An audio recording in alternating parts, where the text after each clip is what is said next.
മച്ചന്മാരെ നമ്മൾ ഹോട്ടലിലാണ്ട് ബോറടിച്ച് പണ്ടാറടങ്ങിയിരിക്കുന്ന സമയത്തായിരുന്നു ദിലീപേട്ടന്റെ പോസ്റ്റർ കണ്ടേട്ടാ 150ാമത്തെ ചിത്രം എന്ന് പറഞ്ഞിട്ട്. എന്നാ പിന്നെ ഒന്ന് കയറി കാണാലോ എന്ന് വിചാരിച്ച് കയറി കണ്ടു. പ്രത്യേകിച്ച് പ്രതീക്ഷയൊന്നും ഇല്ലാണ്ട് കയറി കണ്ടതാണ്.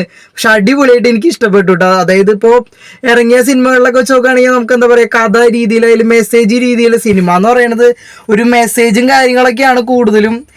നമ്മൾ പ്രതീക്ഷിച്ചില്ലെങ്കിലും അതുകൊണ്ട് ഉദ്ദേശിക്കുന്നത്, സിനിമയെ കൊണ്ട് ഉദ്ദേശിക്കുന്നത് മെസ്സേജും കാര്യങ്ങളാണല്ലോ. അപ്പം അങ്ങനെ ഒരു രീതിയിൽ എനിക്ക് ഇപ്പം കണ്ടതിൽ വെച്ച് ഏറ്റവും കൂടുതൽ മെസ്സേജ് എന്നുള്ള രീതിയിലായാലും കോമഡി എന്നുള്ള രീതിയിലായാലും കഥ എന്നുള്ള രീതിയിലായാലും അഭിനയം കൊണ്ടായാലും ഏറ്റവും കൂടുതൽ ഇഷ്ടപ്പെട്ടൊരു ഇപ്പം എടുത്ത് കണ്ടതിൽ വെച്ചേക്ക് ഏറ്റവും കൂടുതൽ ഇഷ്ടപ്പെട്ട സിനിമ ഇതായിരുന്നു കേട്ടോ. അടിപൊളി.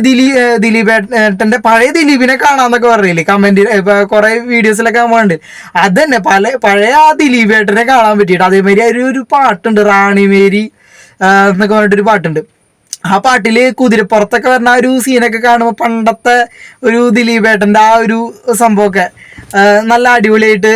അതേപോലെ ദിലീപേട്ടൻ്റെ അഭിനയമായാലും കോമഡി ഇപ്പോൾ കുറേയൊക്കെ വളിപ്പ് കോമഡികളൊക്കെ ഇറങ്ങണ സെറ്റപ്പൊക്കെയാണ്. പക്ഷേ ഇതിനകത്ത് അങ്ങനെ ബോറടിപ്പിച്ച് എങ്ങനെ നമുക്ക് ഒരു ഡിസ്ലൈക്ക് ആക്കണ ആ രീതിയിലുള്ള കോമഡിയും കാര്യങ്ങളും നല്ല അടിപൊളിയായിട്ടുള്ള അത്യാവശ്യം നിലവാരമുള്ള കോമഡിയും കാര്യങ്ങളൊക്കെ ആയിരുന്നു കേട്ടോ. അതേപോലെ തന്നെ ഒട്ടും ലാഗില്ലാണ്ട് കണ്ടു തീർക്കാൻ 2 മണിക്കൂറോളം 2-2.5 മണിക്കൂറോളം കണ്ടിരിക്കാൻ പറ്റിയ ഒരു അടിപൊളി സിനിമയായിരുന്നു കേട്ടോ. അത്യാവശ്യം ഫാമിലിക്കൊക്കെ വാച്ച് ചെയ്യാൻ പറ്റിയ, കുറച്ച് ടൈം സ്പെൻഡ് ചെയ്യാൻ പറ്റിയ ഒരു അടിപൊളി പടമാണ് കേട്ടോ. അതേപോലെ തന്നെ ധ്യാൻ ശ്രീനിവാസൻ്റെ പടമൊക്കെ ഫ്ലക്സിലൊക്കെ കുറേ കണ്ടു. എനിക്ക് തോന്നുന്നു ധ്യാൻ ശ്രീനിവാസന് സിനിമയിലേക്ക് കുറെ കൊണ്ടുവന്ന് പടം പോകുമ്പോൾ കണ്ടിരിക്കാൻ വേണ്ടിയിട്ടാണ് തോന്നുന്നു. പുള്ളിക്ക് വലിയ റോളൊന്നും കൊടുത്തില്ല, എന്താണെന്നറിയില്ല. പുള്ളിയുടെ പടം മാത്രമേ അതിനകത്തുള്ളൂ. അതിനകത്ത് ചെറിയ റോള് ചെയ്യണ ആൾക്കാരുടെ പടം പോലും ഇല്ല. പക്ഷെ പുള്ളിയുടെ പടമൊക്കെ അതിനകത്ത് വെച്ചിട്ടുണ്ട്. അത് എന്തിട്ട് ഉദ്ദേശിക്കണമെന്ന് എനിക്ക് മനസ്സിലായില്ല. ധ്യാൻ ശ്രീനിവാസൻ അനിയനായിട്ടോ വന്നേക്കണേ. പക്ഷെ വലിയ റോളൊന്നും ഇല്ല, ഡയലോഗ് പോലും ഇല്ല. എന്താ പറയാ, എമ്പുരാനില് ലാലേട്ടൻ്റെ അവസ്ഥയായി പോയി. പക്ഷെ അതിൽ പിന്നെയും ഡയലോഗ് ഉണ്ടെന്ന് എനിക്ക്. ഇതിനകത്ത് 2 ഡയലോഗ് ഉണ്ടെന്ന് തോന്നണു. ഇങ്ങനെ ചിരിക്കലും ഇങ്ങനെ നടക്കണ ഭാഗമൊക്കെ മാത്രമേ ഉള്ളൂ എന്ന് തോന്നണു. അതെനിക്ക് പ്രത്യേകിച്ചൊന്നും തോന്നിയില്ല. അങ്ങനെ ഒരു ക്യാരക്ടർ ധ്യാൻ ശ്രീനിവാസിനെ കൊണ്ടുവരേണ്ട കാര്യം ഉണ്ടെന്ന് തോന്നില്ല. ഏതെങ്കിലും ഒരു നടനെ കൊടുത്താൽ മതിയായിരുന്നു തോന്നി.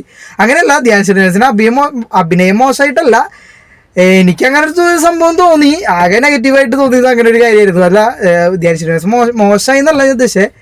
അങ്ങനെ പ്രത്യേകിച്ച് അങ്ങനെ ഒരു നടൻ്റെ ആവശ്യമില്ല എന്ന് എനിക്ക് തോന്നി. ബാക്കിയൊക്കെ അടിപൊളിയായിരുന്നു. സംഭവം മൊത്തത്തിൽ കളറായിരുന്നു. അത്യാവശ്യം കുഴപ്പമില്ലാത്ത രീതിയിൽ എന്തായാലും നിങ്ങൾക്ക് എല്ലാവർക്കും കണ്ടുപിടിക്കാൻ പറ്റും. അതേപോലെ തന്നെ ഈ സിനിമ നിങ്ങളെല്ലാവരും കണ്ടിരിക്കേണ്ട ഒരു സംഭവം ഉണ്ട്. ഇപ്പോഴത്തെ സോഷ്യൽ മീഡിയയിൽ, അതായത് യൂട്യൂബ് ചാനലും കാര്യങ്ങളൊക്കെ ഫേസ്ബുക്കിലൊക്കെ നടക്കുന്ന കുറച്ച് കാര്യങ്ങളൊക്കെയാണ് കണ്ടന്റിനെ പറ്റിയിട്ടാണ് കൂടുതലും ഈ സിനിമയിൽ പറയണത് കേട്ടോ. അപ്പോൾ എല്ലാ യൂട്യൂബേഴ്സും കണ്ടിരിക്കേണ്ട ഒരു സിനിമയാണ്. യൂട്യൂബ് കാണുന്ന നിങ്ങളും കണ്ടിരിക്കേണ്ട ഒരു സിനിമയാണ് കേട്ടോ. എന്നെ പോലുള്ള 250 സബ്സ്ക്രൈബേഴ്സുള്ള യൂട്യൂബല്ല, അല്ലാത്ത ആൾക്കാരൊക്കെ തീർച്ചയായും കണ്ടിരിക്കേണ്ട ഒരു അടിപൊളി കോമഡി എൻ്റർടൈൻമെൻറ്റ്, ചെറിയൊരു ത്രില്ലറും കൂടി ആയിട്ടുള്ളൊരു പടമാണ് കേട്ടോ. സിനിമ ഒട്ടും ലാഗില്ലാണ്ട് നമുക്ക് ഇനി അടുത്തത് എന്ത് സംഭവിക്കും എന്നുള്ളൊരു ത്രില്ലിങ്ങും കാര്യങ്ങളും എനിക്കുണ്ടായിരുന്നു. പക്ഷെ ഞാൻ പ്രതീക്ഷിച്ച പോലെയൊക്കെ അല്ലായിരുന്നു സിനിമ. പക്ഷെ എന്തായാലും എനിക്ക് ഇഷ്ടപ്പെട്ടു. ഞാനിത് എന്താ പറയുക, എനിക്ക് ഇഷ്ടപ്പെട്ടുകൊണ്ട് മാത്രമാണ് കേട്ടോ. എനിക്ക് ആ സിനിമ അത്രയ്ക്ക് ഇഷ്ടപ്പെട്ടത് കൊണ്ട് മാത്രമാണ് ഞാൻ ഈ വീഡിയോ ചെയ്യണം, അല്ലെങ്കിൽ ഞാൻ ചെയ്യില്ലായിരുന്നു. അപ്പോൾ എന്തായാലും നിങ്ങൾക്കും ഇഷ്ടപ്പെടുമെന്ന് വിചാരിക്കുന്നു. എന്തായാലും കണ്ടവരുണ്ടെങ്കിൽ വീഡിയോയ്ക്ക് കമൻറ്റ് ചെയ്യുക, കമൻറ്റ് കാര്യങ്ങളൊക്കെ അറിയിക്കുക. അതേപോലെ തന്നെ എൻ്റെ ചാനൽ ആദ്യമായിട്ട് കാണുന്നവരാണെങ്കിൽ സബ്സ്ക്രൈബ് ചെയ്ത് സപ്പോർട്ട് ചെയ്യുക. നമുക്കധികം സബ്സ്ക്രൈബേഴ്സ് ഒന്നുമില്ല. അപ്പോൾ എന്തായാലും പുതിയൊരു വീഡിയോ ആയിട്ട് വീണ്ടും വരുന്നതായിരിക്കും. അതുവരേക്കും എല്ലാവർക്കും ബൈ.